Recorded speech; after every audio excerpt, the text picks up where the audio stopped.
სალომე ზურაბიშვილი და რადიკალური ოპოზიცია საუბრობს, საქართველოს ქარავანი კი მიდის წინ. ასე რომ არ ვიცი რა გითხრათ, ეხლა საკუთარი თავის გართობისთვის თუ უნდათ რომ დრო დააკავონ, ეს მათი ნება არის, მაგრამ ამას რაიმე რელევანტურობა ქართული საზოგადოებისთვის არ აქვს. ეს არის ნაწილი უბრალოდ ექსტრემიზმის შემოტანისა ქართულ საზოგადოებაში, რასაც ჩვენ ჭარბად ხედავთ.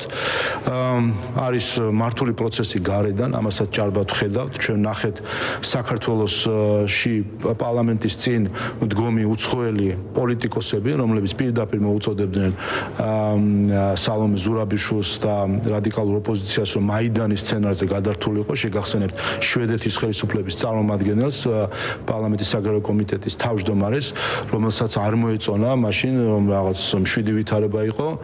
ნახოთ ჩვენს ისტორიაში რეალიზებული, ასე ვთქვათ, ხატოვანი გამოთქმა, რომ ვიღაცა თავის სკამს ჩაებღაუჭა. ხა ამას თუ პირდაპირ გაგებით მართლა ვნახავთ, რომ ქალბატონი სალომე ხელებით ჩაებღაუჭება თავის სავარძელს, ნუ ამას გარდა დაცინვისა ქართული საზოგადოების რა თქმა უნდა არაფერი არ მოყვება, მაგრამ მე არ მგონია რომ ასეთ ნაბიჯზე წავიდეს ან ქალბატონი სალომე